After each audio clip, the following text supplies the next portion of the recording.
Bien, habíamos cerrado el último video hablando del monitoreo y control de riesgos. Hoy vamos a hablar un poquito de este tema. La gestión de riesgos es un proceso dinámico. La identificación, el análisis, la planificación de la respuesta y el monitoreo y control de riesgos deben de ser un proceso proactivo que se realice continuamente a lo largo del ciclo de vida del proyecto, particularmente para proyectos de construcción grande o entornos dinámicos. A medida que el proyecto evoluciona, los riesgos del proyecto pueden cambiar la probabilidad y el impacto de los riesgos identificados. Pueden surgir nuevos desencadenantes, los riesgos identificados pueden desaparecer, pueden surgir riesgos secundarios, residuales y pueden surgir nuevos riesgos. El registro de riesgos debe revisarse periódicamente, los riesgos identificados deben reevaluarse, la información de riesgos del proyecto debe actualizarse y la efectividad de las acciones de respuesta al riesgo y las medidas de control deben monitorearse y evaluarse.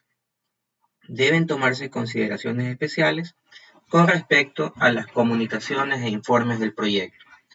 Como el éxito del proyecto depende en gran medida de la comunicación durante todo el ciclo de vida del proyecto, se deben realizar reuniones de riesgo regularmente para realizar las revisiones de riesgo, actualizar el estado de los riesgos en el registro de riesgos y repetir el proceso de identificación, análisis y planificación de respuesta. Es posible que sea necesario escalar algunos riesgos a nivel de programa y presupuesto. Para ello, la comunicación con las partes interesadas del proyecto es importante para evaluar periódicamente el nivel aceptable de riesgo sobre el proyecto. Las plantillas estándar para los informes del estado de riesgo pueden ser una herramienta útil para los informes de riesgo del proyecto. El control de respuesta a los riesgos debe de considerar hacer lo que planeamos hacer, documentar lo que hemos hecho y ajustarlo apropiadamente. El proceso de monitoreo rastrea y evalúa sistemáticamente la efectividad de las acciones de manejo de riesgo contra las métricas establecidas. Los resultados del monitoreo también pueden proporcionar una base para desarrollar estrategias adicionales de manejo de riesgos o actualizar las estrategias existentes de manejo de riesgos y volver a analizar los riesgos conocidos. En algunos casos, los resultados de monitoreo también pueden usarse para identificar nuevos riesgos y revisar algunos aspectos de la planificación del mismo. La clave del proceso de monitoreo de riesgos es establecer un sistema de indicadores de gestión de costos, rendimiento y cronograma sobre el programa que el gerente del programa y otro personal clave utilicen para evaluar el estado del proyecto como tal. El sistema de indicadores debe estar diseñado para proporcionar una alerta temprana de posibles problemas para permitir acciones de gestión. El monitoreo de riesgos no es una solución de problemas técnicos, sino más bien una técnica proactiva para obtener información objetiva sobre el progreso hasta la fecha en la reducción de los riesgos a niveles aceptables. Algunas técnicas o herramientas adecuadas para el monitoreo de riesgos que pueden usarse en un sistema de indicadores de todo el programa incluyen, entre otras, reevaluación de riesgos. Programar reevaluaciones periódicas sobre riesgos con el fin de identificar o eliminar riesgos nulos u obsoletos. Auditorías de los riesgos, examinando si las respuestas a los riesgos que se han identificado y sus causas son eficientes y se documentan los resultados obtenidos. Análisis de variación y de tendencias. Es utilizado en gran cantidad de procesos de control para hacer una comparación entre los resultados que se había planificado y los reales. Medición del desempeño técnico, que permita comparar los logros técnicos durante la ejecución del proyecto con los previstos inicialmente en la línea base. Análisis de reservas. Durante la ejecución del proyecto, algunos riesgos se pueden materializar, haciendo necesario el uso de las reservas de contingencia. Y reuniones para gestionar los riesgos del proyecto, que deben de ser un tema que siempre esté presente en estas reuniones, como un punto del orden del día con todas las otras reuniones que se realizan para analizar el estado del proyecto. Puntualmente estas técnicas, en el caso de medir variaciones y tendencias de tiempo y costo, una de las más utilizadas es la técnica de valor ganado, que utiliza datos estándar de costo y cronograma para evaluar el desempeño de costos de un programa y proporciona un indicador del desempeño del cronograma como tal. Todo esto en una forma integrada. Como tal, proporciona una base para determinar si las acciones de manejo de riesgo están logrando los resultados previstos. Otra forma es también establecer métricas del programa o KPIs. Estas son evaluaciones formales y periódicas del desempeño de los procesos de desarrollo seleccionado que evalúan qué tan bien va el proceso de desarrollo y si éste está logrando sus objetivos. Estas técnicas se pueden utilizar para monitorear las acciones correctivas que surgieron de una evaluación de los procesos críticos del programa. Si bien es importante hacer hincapié en un proceso integral y estructurado de gestión de riesgos, es igualmente importante que existan consideraciones organizativas y de comportamiento adecuadas para que el proceso se implemente adecuadamente. Si bien no bastará un solo conjunto de pautas, es importante que las funciones y responsabilidades de gestión de riesgos se definan desde el inicio y se lleven a cabo en el desarrollo del proyecto. A tener en cuenta. Primero, la gestión de riesgos debe implementarse tanto de arriba hacia abajo como de abajo hacia arriba dentro de la jerarquía del proyecto.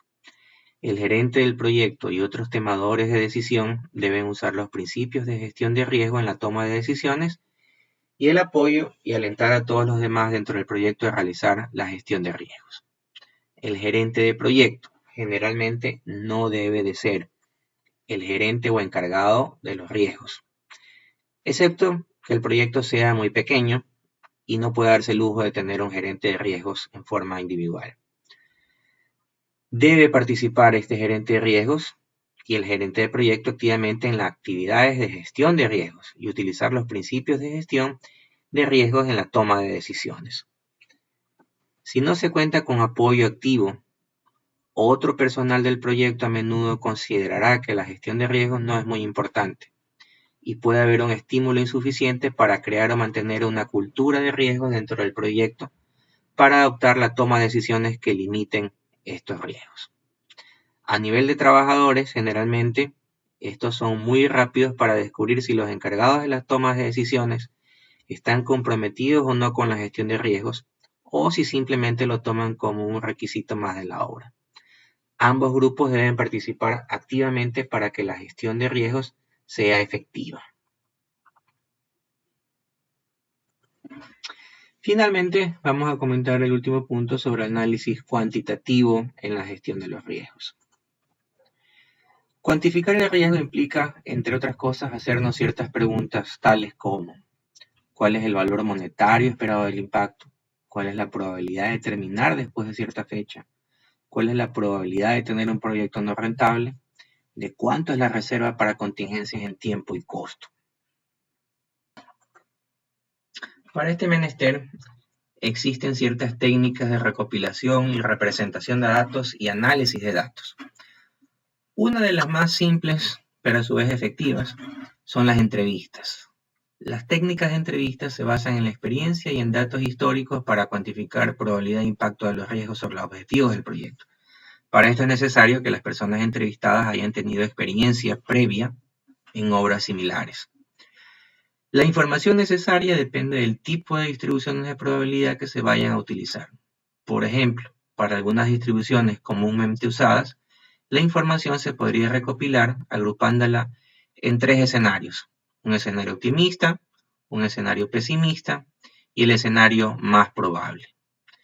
Como les mencionaba hace un momento, este tipo de técnica necesita forzosamente tener gente que ya haya experimentado en obras similares o en obras que por lo menos se asemejen en algo, ciertos rubros, a la nueva obra que se va a realizar.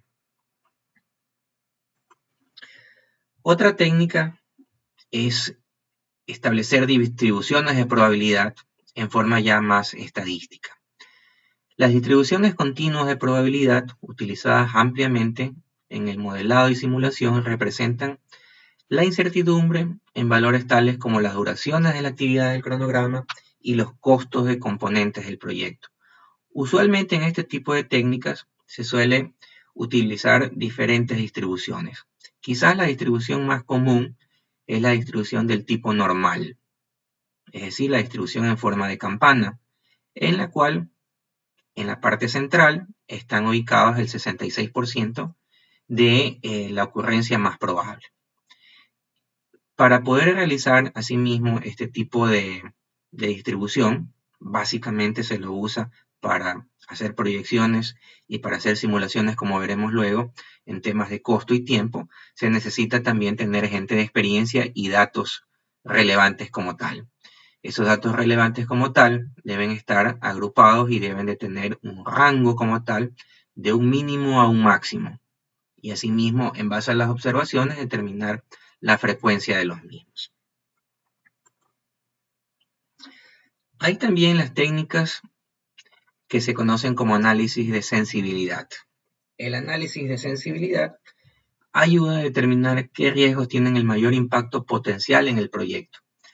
Ayuda a comprender la correlación que existe entre las variaciones en los objetivos del proyecto y las variaciones en las diferentes incertidumbres. Por otra parte, evalúa el grado en que la incertidumbre de cada elemento del proyecto afecta al objetivo que se está estudiando cuando todos los demás elementos inciertos son mantenidos en sus valores de línea base. Aquí uno de los métodos o análisis de sensibilidad más conocido es el que se conoce como análisis de Herzberg, en el cual básicamente se trabaja modificando las variables críticas del proyecto para ver cómo afectan al resultado final del mismo, sea este expresado en términos de costos o en términos de tiempo. Una de las técnicas más utilizadas, y básicamente cuando hablamos en este tema de análisis cuantitativo, estamos yéndonos a una métrica que es comúnmente expresarlo en términos de dinero o tiempo. Uno de los más conocidos, como les decía, es el análisis del valor monetario esperado, también conocido como EVM o Earned Value Management. Es un concepto estadístico que calcula el resultado promedio cuando el futuro incluye escenarios que puedan ocurrir o no, es decir, análisis bajo incertidumbre. El análisis del valor monetario esperado expresa por lo general valores positivos, mientras que el de las amenazas se expresa con valores negativos. Requiere un supuesto de neutralidad del riesgo, ni de aversión al riesgo, ni de atracción por este. El EMB para un proyecto se calcula multiplicando el valor de cada posible resultado por su probabilidad de ocurrencia y sumando luego los resultados. Un uso común de este análisis es el análisis mediante árboles de decisiones. Otra de las técnicas que se usan para medir el desempeño de los proyectos a nivel de costo y tiempo es el que se conoce como análisis de valor ganado. Vamos a poner unas cuantas slides con relación a este análisis de valor ganado, que nos permite saber con gran facilidad y rapidez cómo está el proyecto en estas dos variables, costo y tiempo, y nos ayuda asimismo a hacer un pronóstico de rendimiento futuro en base al rendimiento pasado, y asimismo nos permite tomar correcciones para ver dónde el proyecto está fallando en una de estas dos dimensiones, costo o tiempo. Es una buena metodología para determinar los avances, las acciones correctivas, las variaciones en el programa y los ajustes en el presupuesto. Los proyectos como tal, básicamente hemos hablado siempre de esa triple constraint que implica tiempo, costo y alcance. Y además, obviamente, la calidad. Cuando uno de esos tres que están abajo falla, en la parte que está arriba, como está graficado en este dibujo, la calidad sufre de una u otra manera. Bien, volvámonos un poquito en el pasado para hablar cuáles son los antecesores de este método del valor ganado. Tradicionalmente, y aún es muy común encontrarlo en las obras, se usan los diagramas de Gantt porque son relativamente muy simples de manejar y son muy gráficos en su forma de expresar lo que ocurre en la obra. El problema aquí es que únicamente grafican lo que pasa con relación al tiempo. Es difícil llevar el control de costos en un diagrama de Gantt. Haciendo un poquito de historia, este método fue descubierto, fue expuesto por dos grandes padres de la administración moderna, Henry Gantt y Frederick Winslow Taylor, que popularizaron este método gráfico a principios del siglo XX, es decir, hace más de un siglo. y consistía en colocar en el eje vertical la lista de las actividades del proyecto y en el eje horizontal una escala de tiempo. Las ventajas de este diagrama es que eran fácil de leer y revisar. Debido a su simplicidad, era una buena herramienta para comunicar los avances del proyecto y era fácil actualizarlo a alguna fecha determinada de una forma no automatizada. Un ejemplo de un diagrama de Gantt podría ser el que está expuesto ahí. Son varias actividades y en el eje Y en el eje X una serie, una escala de tiempo en la cual cada cuadradito pintado implica sea el plan inicial y probablemente en algunos casos van pintando abajo una rayita completando lo que ya se va ejecutando. En la industria de la construcción, tradicionalmente se ha tenido no tan buenas experiencias en cuanto a que la entrega de proyectos se den a tiempo y además que cumplan el presupuesto inicial. Veamos unas estadísticas del Standish Group, que es una institución que se dedica a hacer análisis estadísticos no tan solo en el área de la construcción, pero particularmente en este caso sí los ha mencionado. Dice así: el 70% de los proyectos de construcción están sobre el presupuesto y atrasados en su cronograma. Un 52% de todos los proyectos terminan con un sobrecosto de hasta el 189% de su presupuesto inicial. Algunos, inclusive, después de grandes inversiones de tiempo y dinero, simplemente nunca son terminados. Hay otras estadísticas tomadas de esta misma página, son sorprendentes y que revelan qué es lo que pasa en la gestión de los proyectos en todas las industrias. 1 de cada 3, es decir, un tercio de los proyectos, no tienen una línea base. Es decir, se ejecutan sin tener siquiera un cronograma inicial en tiempo y costo. Por cada billón de dólares invertidos en los Estados Unidos, se desperdician 122 millones debido a la falta de control en el rendimiento del proyecto. Menos de un tercio de todos los proyectos se completan con éxito a tiempo y dentro del presupuesto durante el año anterior. El 80% de los ejecutivos de gestión de proyectos no saben cómo se alinean sus proyectos con la estrategia comercial de su empresa. El 33% de los proyectos fracasan debido a la falta de participación de la alta dirección. Y el 44% de los gerentes de proyectos no usan un software.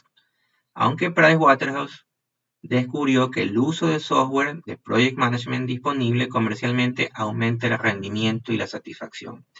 Fíjense ustedes lo que ocasiona la falta de control y en este caso la gestión de riesgos, no tan solo en la parte de seguridad industrial, sino también en la parte presupuestaria y de control de tiempo en una obra como tal. ¿Cuántos recursos desperdiciados por no invertir en una gestión proactiva de control de riesgo presupuestario? Volviendo al tema de Gantt, hay ciertas diferencias entre el EBM y el Gantt. A continuación se describirán algunas diferencias entre el seguimiento con un diagrama de Gantt y el atraso medido en un seguimiento con EBM. Estas serían las siguientes. Los atrasos verificables con el diagrama de Gantt pueden rastrearse a nivel de tareas. En la programación de valor ganado, el atraso corresponde al total que queda por hacer y que se encuentra desfasado respecto al cronograma valorado de obra. Es decir, nos permite tomar una acción contra lo que viene y no contra lo que ya pasó, que es imposible de modificarlo. El atraso en tiempo en el diagrama de Gantt no puede indicarnos cuánto tiempo adicional se necesita para poder estar según lo programado. La técnica de valor ganado sí lo hace. La técnica de valor ganado puede valorizar la cantidad que representa el atraso de todo el proyecto y por lo tanto calcular la pérdida y hasta inclusive la fecha en la cual se tienen que proceder a valorizar ampliaciones de plazo o penalidades por atraso.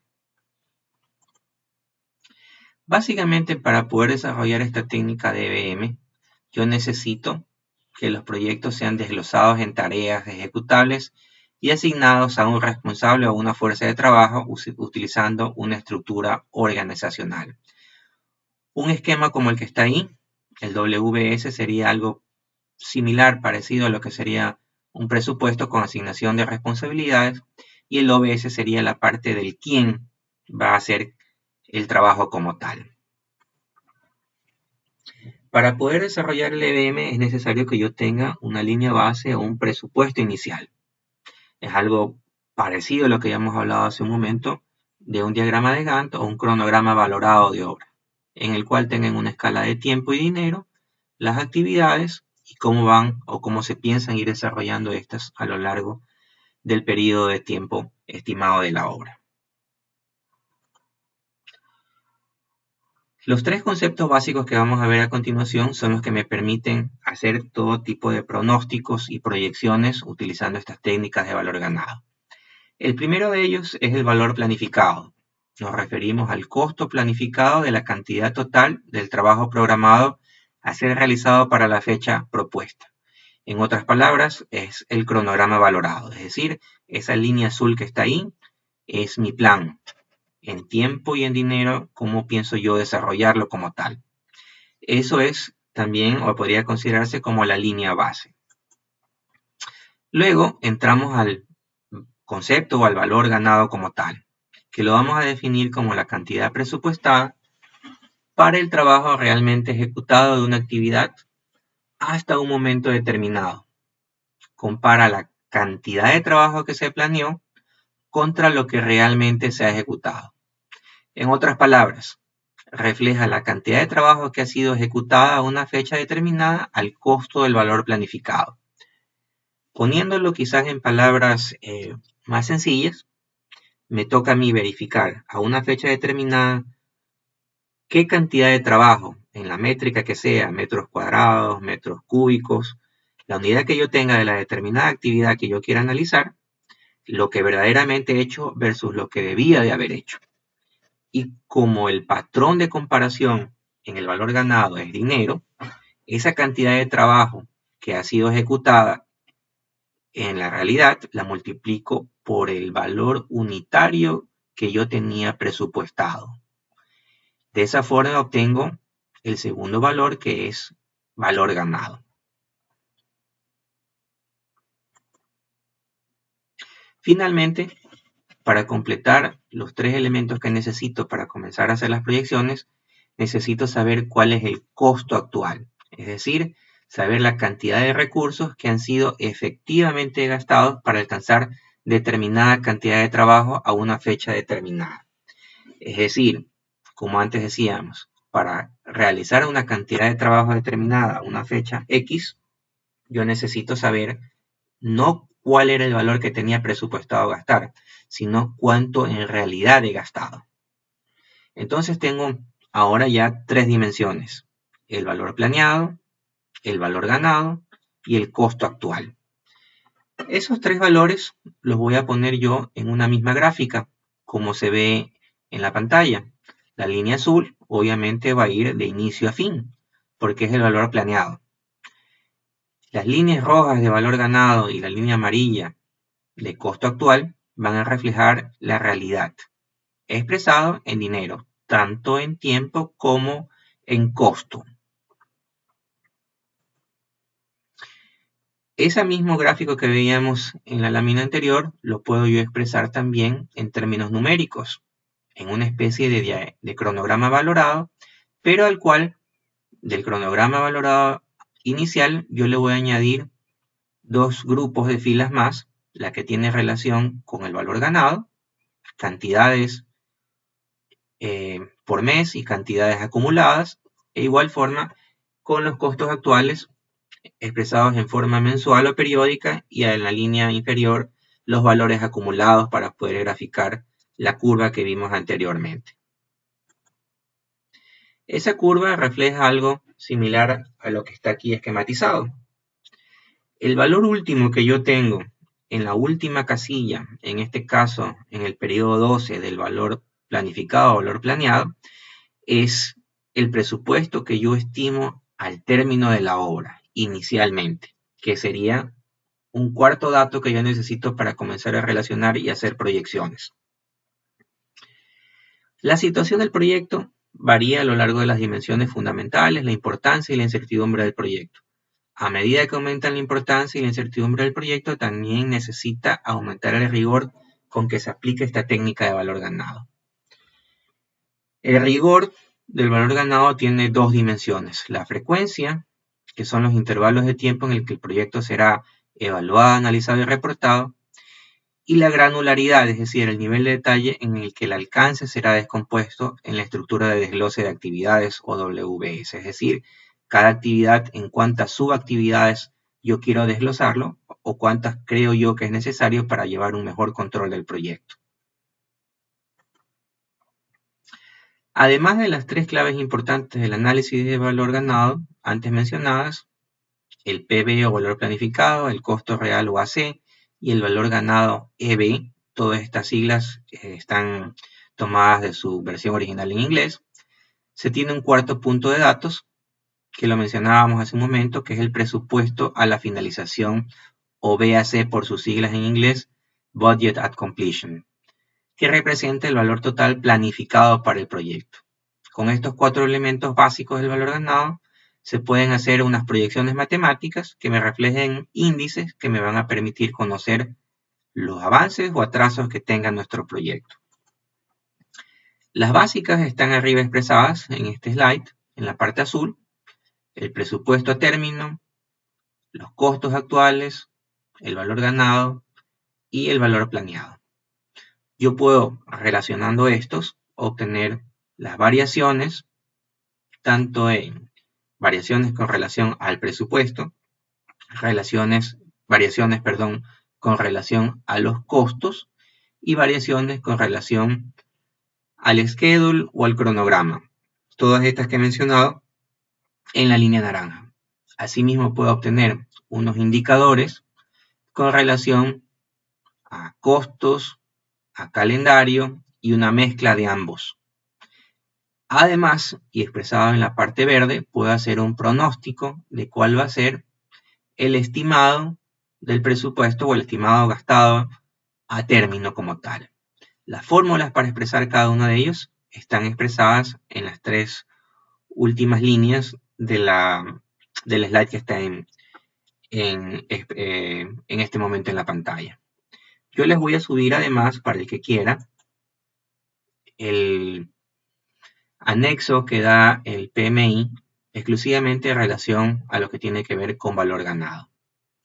Básicamente, los indicadores principales en cuanto a tiempo y en cuanto a costos indican que si, por ejemplo, la variación de costos es mayor a 0, quiere decir que, a su vez, expresándolo en una especie de matriz en relación con una variación de tiempos mayor a 0, implica que vamos adelantados en cronograma y bajo presupuesto, lo cual sería un supuesto ideal, o no tan ideal, porque quizás a ojos de nuestro sponsor o dueño del proyecto podría pensar que yo me he tomado demasiadas libertades o demasiadas holguras al hacer el presupuesto y el cronograma de mi proyecto. ¿Qué es lo ideal?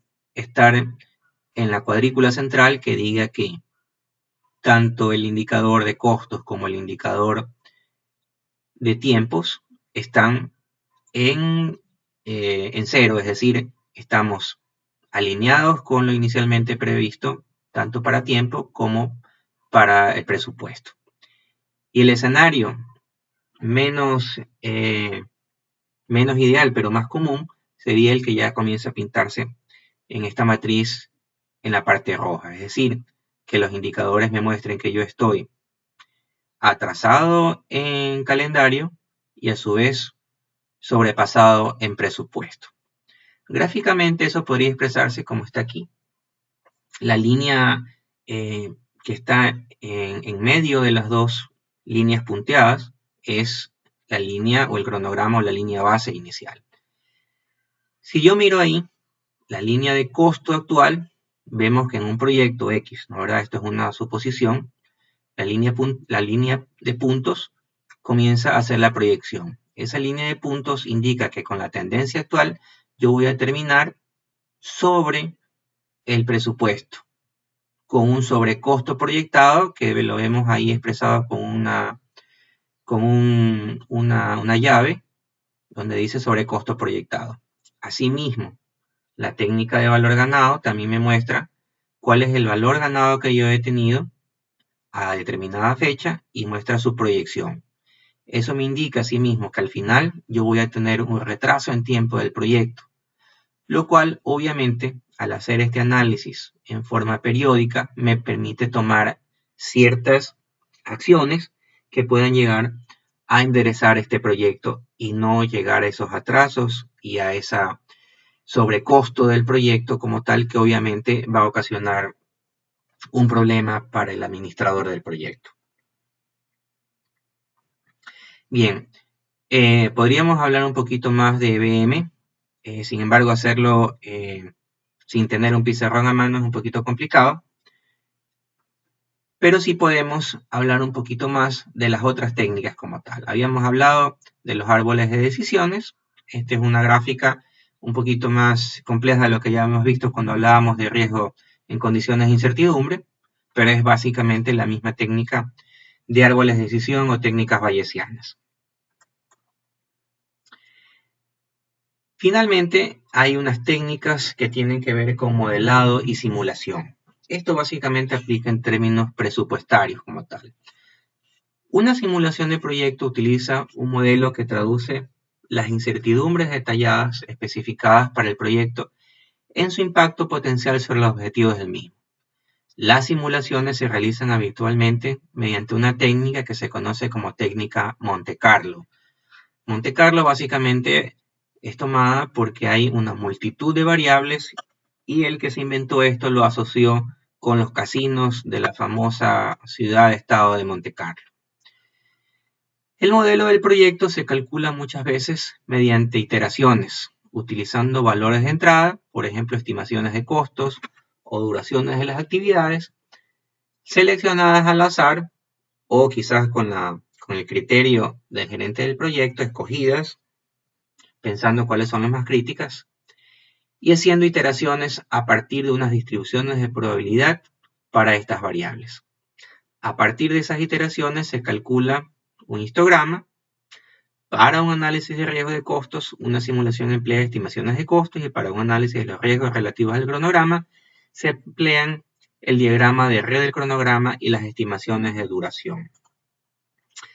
La simulación de Monte Carlo implica normalmente el procesamiento de una cantidad de información muy grande de cifras, porque estamos hablando de que puede tomar ya no una o dos variables, sino las variables más representativas de la obra, que pueden ser 2 o pueden ser 100. Usualmente esto solo se puede hacer con la ayuda de una computadora. Para ello es necesario que yo tenga un modelo de costos o un modelo de tiempos como tal, y en ese momento podemos hacer el uso de un utilitario. Por ejemplo, uno del que se puede tener una versión limitada, sin costo quiero decir, lo encuentran en la página de riskam.com. Con esta ayuda, la aplicación del análisis de riesgo se convierte en un proceso bastante más simple de seleccionar cuáles son las variables de riesgo y los resultados de este modelo, estableciendo distribuciones de probabilidad y ejecutando la simulación en la computadora. El análisis de riesgo usando la técnica de simulación Monte Carlo permite superar las deficiencias del uso de variables con un valor único, es decir, cuando yo hago mi presupuesto y hago mi cronograma inicial, lo que estoy asumiendo es un escenario sin variaciones, un escenario único en el cual yo asumo que todo lo que yo estoy poniendo inicialmente se va a cumplir. Pero en la práctica obviamente sabemos que por A o por B razones, no necesariamente atribuibles a una mala gestión, ese tiempo y ese cronograma puede sufrir variaciones. Por lo tanto, nos sirve para enfrentar la incertidumbre y agregar el dinamismo propio de la realidad de la evaluación de las inversiones para los proyectos como tal. Al final, yo lo que puedo obtener utilizando estas técnicas de simulación es un costo. En este caso, hablando si nos estamos refiriendo al presupuesto del proyecto, el presupuesto o el costo más probable jugando con todas las variables del proyecto mediante esta simulación Monte Carlo. Y para ello, además, yo voy a obtener una probabilidad de ocurrencia. Es decir, voy con el análisis Monte Carlo a hacer una simulación en la cual voy a tener no un escenario, sino 100, 500 o 1000 escenarios, y para esos escenarios voy a obtener una curva como la que se ve ahí mostrada, con una probabilidad asignada desde la menor hasta la mayor, y voy a obtener asimismo una media o un valor más probable para ese proyecto como tal. Estas técnicas de simulación, como les decía, normalmente son utilizadas mediante el uso de un software como tal. Hay otros software también recomendados, Crystal Ball, RaceMaster, etcétera, que normalmente funcionan con una aplicación de Excel, como una app o un menú que se abre adicionalmente al programa, pero para ello yo necesito tener principalmente e inicialmente un esquema inicial, una línea base de presupuestos y costos para sobre ese aplicar este tipo de simulación Monte Carlo. Bien, esto es lo que finalmente tenía, o esta es la última clase con relación a este primer bloque de gestión de riesgo. Yo les voy a estar subiendo en la plataforma un poco más de información de esto para aquella persona que quiera profundizar en estos conceptos como tal. Gracias.